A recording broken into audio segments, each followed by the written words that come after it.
প্রথম আলোর আজকের প্রধান শিরোনাম, হামে শিশু মৃত্যু বাড়ছে, ঠেকাতে প্রস্তুতি কম। প্রতিবেদনে বলা হচ্ছে, সারা দেশের সরকারি হাসপাতালে 1372টি আইসিইউ শয্যা আছে। সব শয্যা শিশুদের ব্যবহারের জন্য উপযুক্ত নয়। হামে মৃত্যু ছাড়ালো 300, একদিনে সর্বোচ্চ 17 জনের মৃত্যু। 58 জেলায় ছড়িয়েছে হাম। আক্রান্তদের বড় অংশ 5 বছরের কম বয়সী।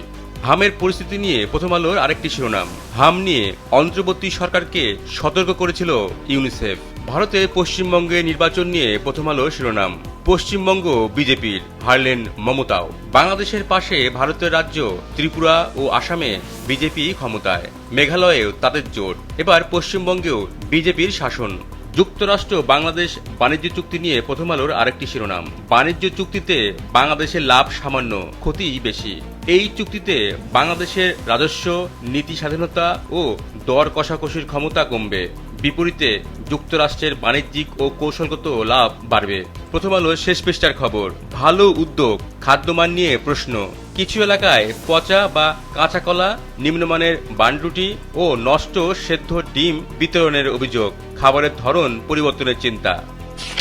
সমকালের প্রথম পৃষ্ঠার খবর, 1.5 বছরে 3 লাখ কোটি টাকা ঋণ বেড়েছে সরকারের। অর্থ মন্ত্রণালয়ের প্রকাশনা তথ্য, ডিসেম্বর থেকে অভ্যন্তরীণ ঋণ 12,47,000 কোটি টাকা, বিদেশি ঋণ 9,59,000 কোটি টাকা। বিদ্যুতের দাম নিয়ে সমকালের আরেকটি শিরোনাম, বিদ্যুতের দাম ইউনিটে 1.5 টাকা বাড়ানোর প্রস্তাব। সমকালের শেষ পৃষ্ঠার শিরোনাম, ছাত্র দলের কমিটিতে বিবাহিত, অছাত্র এবং ছাত্রলীগ। 45টি কমিটি ঘোষণা, বিভিন্ন স্থানে বিক্ষোভ, সংঘর্ষে আহত 10, রাঙামাটিতে অনির্দিষ্টকাল 144 ধারা জারি। বিশ্ব অ্যাজমা দিবস নিয়ে সমকালের আরেকটি শিরোনাম, অ্যাজমা নিয়ন্ত্রণে গাফিলতির কারণে মৃত্যু বাড়ছে। দেশে রোগী 1 কোটিরও বেশি হতে পারে, বছরে মৃত্যু 20,000।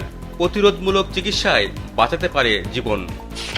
কালের কণ্ঠের আজকের প্রধান শিরোনাম, বঙ্গে ফুটল পদ্ম, দিদির পতন।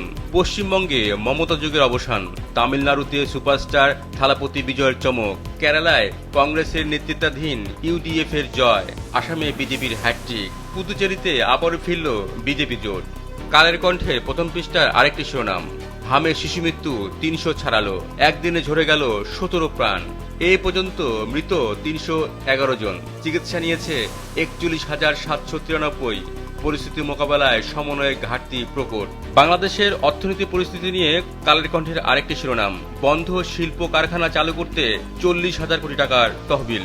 দেশের বন্যা পরিস্থিতি নিয়ে কালের কণ্ঠের শিরোনাম, সিলেট ও সুনামগঞ্জে বন্যা পরিস্থিতির অবনতির শঙ্কা, 7 নদীর পানি 8 পয়েন্টে বিপদসীমার উপর দিয়ে বইছে।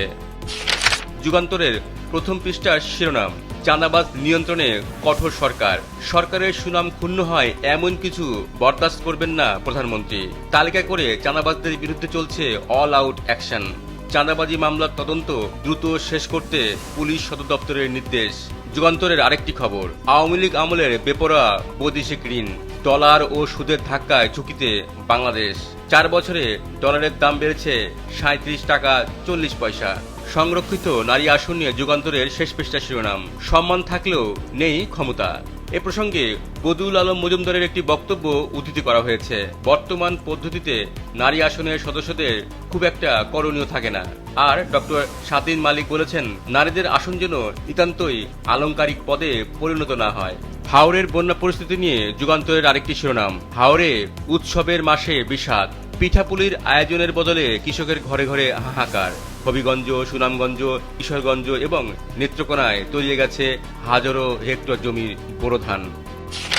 আজকের পত্রিকার প্রধান শিরোনাম, দিদির রাজ্য মোদির দখলে। পশ্চিমবঙ্গ বিধানসভার ভোটের ফল, 100 আসনে কারচুপির অভিযোগ মমতার, হেরেছেন শুভেন্দুর কাছে। প্রধানমন্ত্রী মোদি বলেছেন, বঙ্গে এবার বদল আসবে। হাওরের বন্যা পরিস্থিতি নিয়ে আজকের পত্রিকার আরেকটি খবর, ধানের সঙ্গে শ্রমিকের মজুরিও কৃষকের লোকসানের খাতায়। নেত্রকোনায় 11,320 হেক্টর জমির ধান পানিতে ডুবে আছে। কিশোরগঞ্জে 50,000 কৃষক ক্ষতিগ্রস্ত হয়েছে। আজকের পত্রিকার শেষ পৃষ্ঠার শিরোনাম, অভিযোগের স্তূপ দুদকে, অভিযান নেই 2 মাসে। 2 মাসেও কমিশন নিয়োগ না হওয়ায় কার্যক্রমে স্থবিরতা। অভিযোগ অনুসন্ধান মামলা চার্জশিট অনুমোদন হচ্ছে না।